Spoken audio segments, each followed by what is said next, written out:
Le serveur DNS est hiérarchisé en plusieurs niveaux. Le système DNS est défini sous la forme d'une arborescence composée par la racine qui correspond au sommet de l'arbre et représentée par un point et des nœuds identifiés par un label, par exemple FR ou COM, dont les informations sont enregistrées dans une base de données unique à chacun des nœuds. Toutes ces bases de données constituent le DNS. De plus, un nœud peut être le père de plusieurs autres nœuds.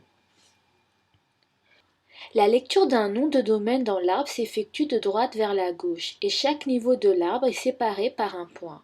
Par exemple, si on prend le nom de domaine suivant, on le lira comme ceci. Le premier point correspond à la racine. Ensuite, le FR est le premier niveau dans l'arbre. Le deuxième point est juste un séparateur et Google représente le deuxième niveau dans l'arbre. Voici le schéma d'hiérarchisation générale du DNS. Au début, on a le domaine racine. Ensuite, on a le domaine de premier niveau. Puis, on a le domaine de deuxième niveau. Et pour finir, on a le sous-domaine. On peut donc voir que le système DNS commence par un point qui représente en fait le domaine racine. Tous les domaines commencent par ce domaine racine, même si celui-ci n'est pas visible lorsqu'on cherche une adresse URL ou qu'on envoie un mail. On trouve 13 serveurs racines dans le monde. Ces serveurs sont éparpillés sur les territoires suivants: 10 en USA, 2 en Europe et 1 en Asie. Lorsqu'un serveur DNS local recherche un nom de domaine non connu de sa base de données, il interrogera un de ces 13 serveurs racines. En effet, chaque serveur DNS possède un fichier avec les adresses IP de ces 13 serveurs DNS. Ensuite, on a le domaine de premier niveau, plus connu sous le nom de Top Level Domain, qui est le sous-domaine du serveur racine. Le domaine de premier niveau est le dernier champ du nom de domaine. Sur ce schéma, on peut observer plusieurs nœuds qui stockent chacun une base de données d'informations. Le Top Level Domain, qui représente concrètement l'extension du nom de domaine, possède deux types d'extensions: l'extension générique ou l'extension géographique. L'extension générique, aussi appelée GTLD, Generic Top Level Domain, sont formées par 3 lettres indiquant un type de nom de domaine comme .com pour commercial, .net pour internet, .org pour organisation. L'extension géographique connue comme CCTLD, Country Code Top Level Domain, contient 2 lettres ou plus et sont généralement associées à un pays, par exemple .fr pour la France et .uk pour l'Angleterre.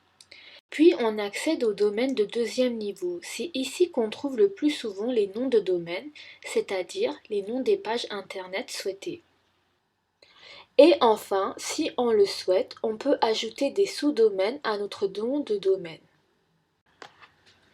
Maintenant, nous allons voir ce fonctionnement à l'aide d'un schéma. Dans un premier temps, le serveur DNS va lire de droite à gauche le domaine que l'utilisateur souhaite accéder. Puis, il va demander au serveur racine l'adresse du serveur contrôlant l'extension. Après l'avoir trouvé, il lui demandera où se trouve le serveur stockant les noms de domaine. Puis, si l'adresse possède un sous-domaine, il fera la même chose et ainsi de suite jusqu'à l'obtention de l'adresse Internet. Avant de finir cette partie, nous allons voir quelques notions. Dans la structure arborescente, on peut avoir jusqu'à 127 niveaux de domaine et chaque niveau ne doit pas dépasser 63 caractères maximum.